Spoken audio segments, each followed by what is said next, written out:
Olá pessoal, tudo bem? Eu sou Rui Mendes e hoje aqui estou para realizar uma videopalestra gratuita para todas as pessoas que conformam a nossa audiência aqui no nosso canal. E o tema que nós vamos trabalhar no dia de hoje é interessante como sempre. Hoje nós vamos falar justamente sobre o que esperar de pessoas viciadas em pornografia.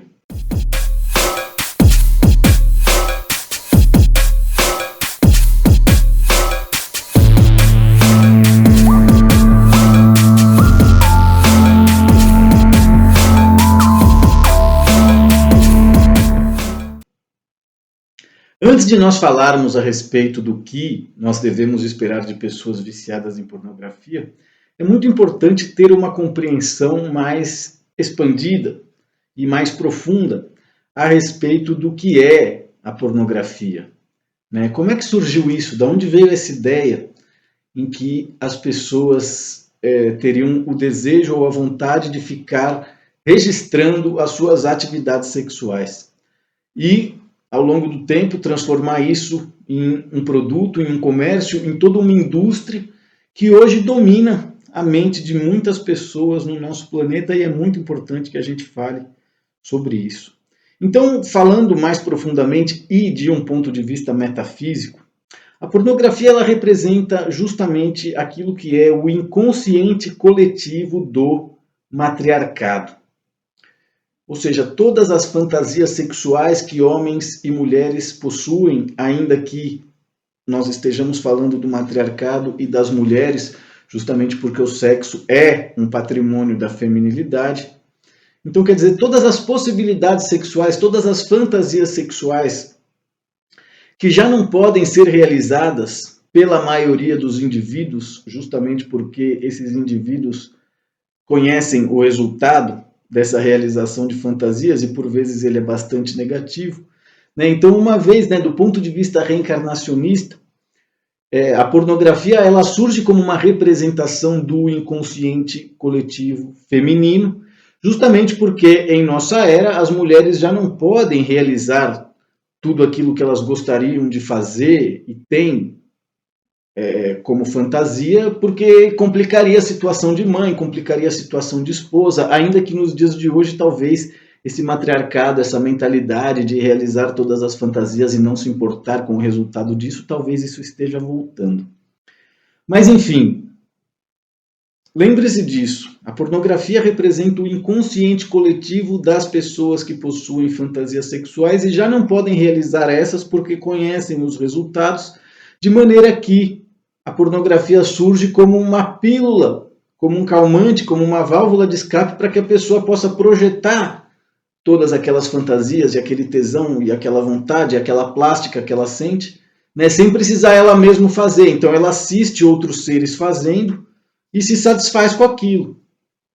E por um lado isso pode parecer até terapêutico. Porém, eu, na minha história pessoal, tenho muita informação para tratar desde uma perspectiva reencarnatória, existencial. Então hoje eu gostaria de compartilhar com as pessoas que conformam a nossa audiência como a pornografia destruiu a minha família. Porque hoje, com a idade que eu tenho, passado todos esses anos compreendendo, olhando a nossa história assim, de uma panorâmica menos intensa, eu considero que a pornografia destruiu a minha família, assim como a inteligência, o bom senso, o amor próprio das pessoas que são o meu pai e os meus irmãos. E eu acho que o primeiro fator fundamental para que a minha família fosse destruída através da pornografia foi justamente uma coleção de revistas pornográficas que o meu pai mantinha no banheiro dele, da casa que a gente vivia quando era criança, e que desde muito cedo, tanto o meu irmão mais velho, como eu, como o meu pai, a minha mãe, tinham acesso, sabiam que aquilo estava ali. E o meu irmão mais velho quis seguir esse exemplo do meu pai, de consumir pornografia, de querer inclusive imitar aquilo que ele via nessas revistas quando era uma criança de 9, 10 anos, com outras crianças de 5, 6, inclusive o próprio irmão dele, gerando um profundo trauma no irmão do meio.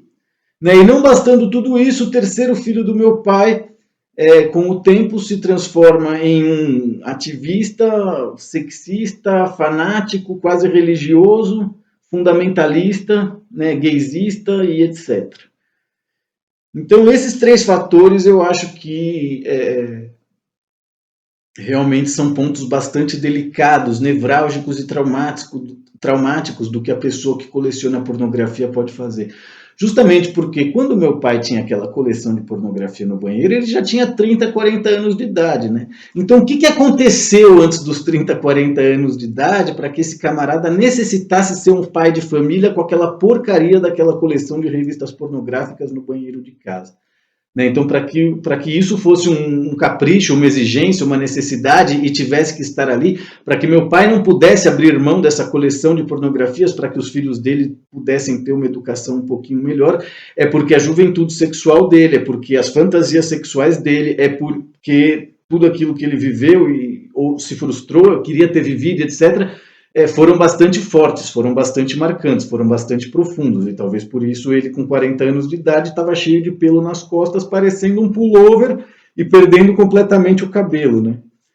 Então, isso é algo muito sério, que apesar de parecer engraçado falar sobre isso hoje em dia, é a raiz do meu trauma mais profundo, né? Porque eu, com 5 anos de idade, olhava aquele cara e não entendia por que ele estava ficando daquele jeito. Aí, ao observar o que aconteceu com o meu irmão mais velho, seja a um nível estético, seja a um nível orgânico, seja a um nível moral, eu comecei a entender a influência que tudo aquilo gerava, né? Então, a pergunta que eu sempre me fiz a vida inteira foi: será que tudo isso teria acontecido com os meus irmãos e com o meu pai se aquela coleção de revistas pornográficas no banheiro não existisse? Né? Quem sabe eles possam nos responder aqui nos comentários, ou dá uma ligada para mim e a gente conversa. E claro, né, tudo isso se trata da influência da pornografia na nossa vida num momento que é a infância, que é a adolescência. Logo nós ficamos adultos e, né, perdemos a virgindade, vamos ter namorada, sai na balada, fica, etc e tal. E aí surge a oportunidade de ser um casal que consome pornografia. Justamente porque a pornografia é muito excitante, você pode ter uma ereção mais rápido do que você teria sem ela, a mulher se sente mais estimulada, enfim. São infinitas as justificativas e as desculpas que um homem e uma mulher que são um casal vão utilizar na vida deles para manter a pornografia dentro delas, né? E claro, o que é mais importante de tudo é nós nos darmos conta do efeito da pornografia no nosso cérebro. Justamente porque, do ponto de vista científico, né, a pornografia, assim como todas as drogas, afetam o sistema de recompensa do nosso cérebro, que, se não me engano, é o sistema límbico. Né? E o sistema de recompensa, ele funciona justamente de uma maneira a recompensar a pessoa, né, que necessita suprir um determinado vazio, não consegue, e através daquilo ela se consola. Então é muito interessante perceber como a pornografia ela funciona na mente das pessoas, preparando as pessoas para fazerem coisas que elas jamais fariam, justamente para conseguir realizar aquela fantasia, justamente para conseguir saciar aquela vontade, aquele desejo, aquela sensação. Então, uma vez compreendido tudo isso, né, que é o efeito da pornografia no nosso cérebro, que ela pode fazer na nossa família, a coleção de revistas pornográficas do meu pai e tudo o que aconteceu com meus irmãos, eu enumerei algumas coisas que eu comecei a perceber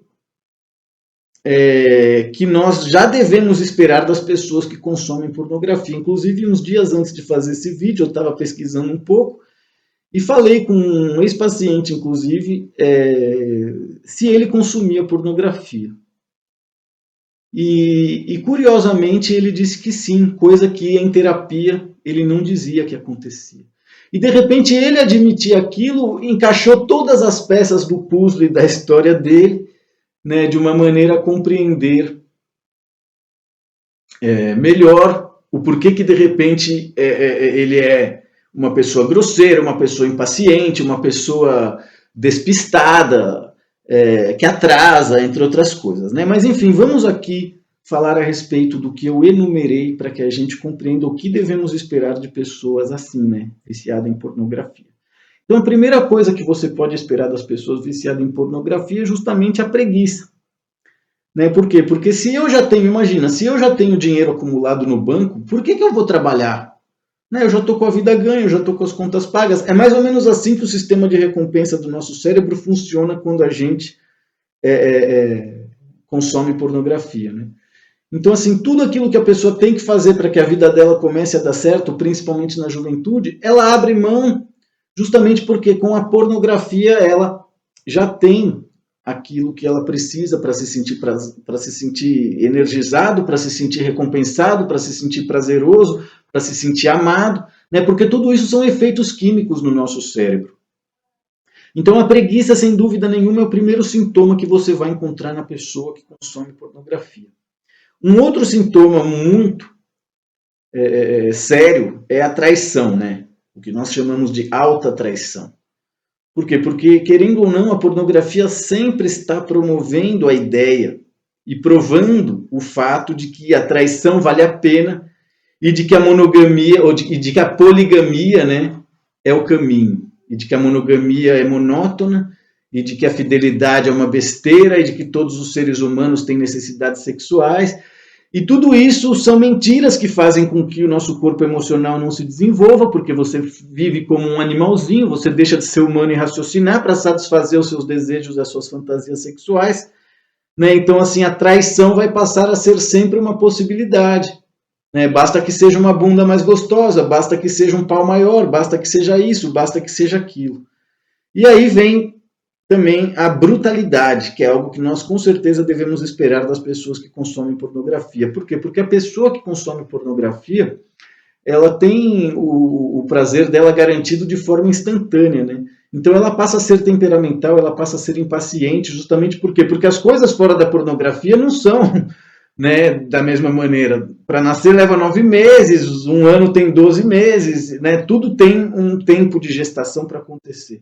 Então a pessoa começa a se transformar em um ser mais embrutecido, sem contar que todo o conteúdo plástico da pornografia são uivos, gemidos, força bruta masculina, submissão feminina, cus arrombados, falos gigantes, dupla penetração. E daí, né, para coprofilia, zoofilia, squirting, né? Que porra é essa? Certamente que se você consome pornografia como eu já consumi, sabe do que eu estou falando. E eu me sinto uma vítima genética da pornografia, justamente porque tive todo esse histórico familiar e depois passei a minha juventude justamente me relacionando com aquilo de uma maneira altamente esporádica, né? Mas sem dar-me conta de tudo isso que hoje, graças a ser um celibatário há quase uma década, me dou. Né? Então, quando você perde essa preocupação, quando você perde essa obrigação de satisfazer os seus desejos sexuais, você começa a perceber coisas que antes você não percebia. Né? Então, o que esperar de pessoas viciadas em pornografias? Preguiça, traição, brutalidade, né? E mentiras. Justamente porque todas as pessoas que consomem pornografia, elas precisam criar uma dupla ou uma múltipla personalidade para poder se relacionar, né, com distintas formas de pessoa, uma vez que ela está controlada por desejos sexuais. Então a mentira e a criação de duplas personalidades começa a ser constante. A pessoa é uma dentro de casa, é uma no trabalho, é outra no puteiro, é uma quarta personalidade quando está com a namorada, né, com quem ele quer que seja fiel e etc. Então é muito louco. Além das mentiras, existe algo muito forte também que eu percebi que acontece com as pessoas viciadas em pornografia, que é justamente o descontrole mental. A pessoa não tem controle sobre a própria mente, sobre os próprios pensamentos, então ela passa a imaginar e às vezes inclusive a querer conscientemente sexo com todo mundo. Então imagina que você acabou de conhecer uma pessoa e a primeira coisa que você pensa é no pinto dessa pessoa, é na bunda dessa pessoa, como essa pessoa é na cama, como ela geme, e aí você fica fixado e esse passa a ser o seu único interesse e a pessoa deixa de ser uma pessoa. Né? Ela passa a ser um objeto perfeito para satisfazer o seu desejo. E ai dela se ela não satisfizer. Né? E aí a gente vê como a pornografia contribui para que a pessoa comece a se transformar em um psicopata, como eu considero que o meu pai e os meus irmãos são psicopatas. Né? Depois de tudo que aconteceu, eu acredito que nós podamos afirmar e diagnosticar tudo isso. Então, mentira, descontrole mental, abandono. É outra coisa bastante comum quando a pessoa consome pornografia em todos os níveis. Né? Justamente porque o cérebro funciona dessa maneira, o sistema de recompensa funciona dessa maneira. Por que eu vou abandonar as minhas ilusões em minha zona de conforto que me fazem tão feliz para me arriscar na realidade, né? Ter que tomar banho, colocar roupa nova, ir não sei onde, conhecer a pessoa, para correr o risco de tentar seduzir ela e ainda quebrar a cara e não conseguir reproduzir toda aquela baixaria que eu acredito que é divertida, que é o ideal de vida, que é o melhor que pode acontecer na minha vida, que é sexo. Então o tema do abandono, a pessoa abandona a si mesma, ela abandona a sociedade, ela abandona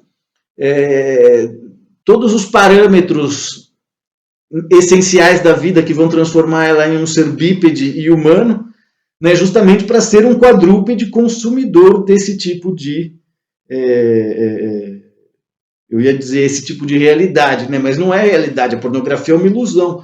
Então, assim, talvez consumidor de ilusões é a melhor maneira que nós possamos definir os pornólatras, né, os pornógrafos. E isso não seria um problema se a pessoa não se transformasse em um psicopata, se a pessoa não confundisse todo o processo, né, que o amor e o ritual de criação representa, etc. Mas, enfim, eu tenho mais 2 itens que eu gostaria de falar antes da gente terminar esse vídeo.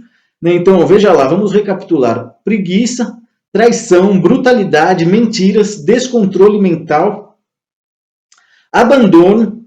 Finalmente, algo que eu experimentei muito na minha família, que foi cinismo e hipocrisia.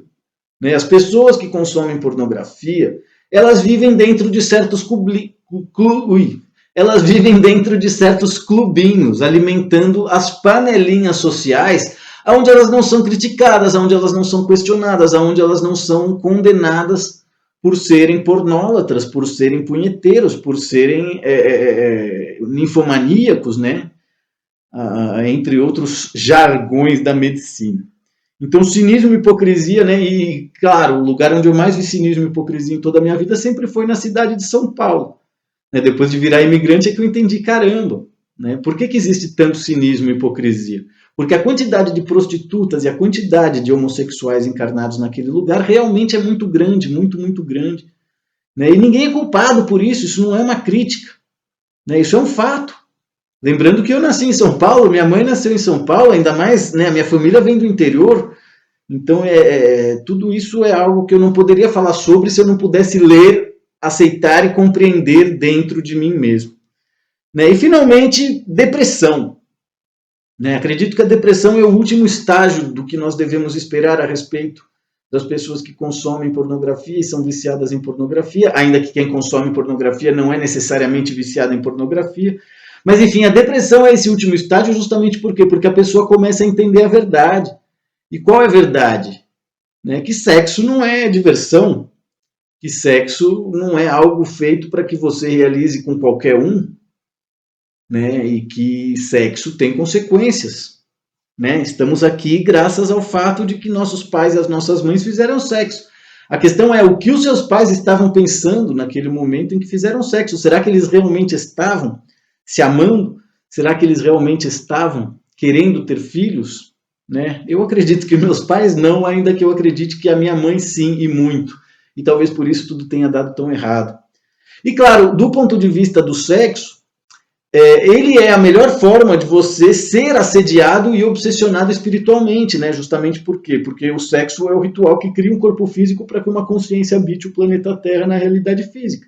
Então pode ter certeza que quando 2 pessoas fazem sexo, né, todo um consórcio de consciências se aproxima, né, seja através do DNA, dos ancestrais, do que for, justamente porque um corpo ali pode ser criado e é uma oportunidade de você entrar aqui na Matrix 3D da nossa realidade. Gente fina, gente bonita, gente bacana, gente elegante. Espero que vocês tenham gostado das informações que nós compartilhamos aqui hoje. E eu gostaria de saber de você, se você conhece alguém com histórias traumáticas graças à pornografia, ou se você mesmo sofre com isso e gostaria de ter auxílio e tratamento justamente porque isso é uma doença. Né? A pornografia, a necessidade sexual, o fornicamento, né? Tudo isso são doenças que podem sofrer uma influência a nível espiritual e reencarnatório profundo e que podem ser muito bem trabalhadas. Nós podemos ser blindados energeticamente quando adentramos em contato com as informações que dizem respeito à formação da nossa vida aqui no planeta Terra. Então coloca aí nos comentários para mim se você tem alguma história interessante para compartilhar conosco. Não esquece de dar um like, dar uma força, compartilhe essa informação maravilhosa, principalmente com seus amigos que são pornólatras, e seguiremos em contato e trabalhando, ok? Nos vemos em um próximo encontro. Espero que tenham gostado dessa videopalestra gratuita. Um feliz mês de novembro para todos e muito obrigado. Namastê.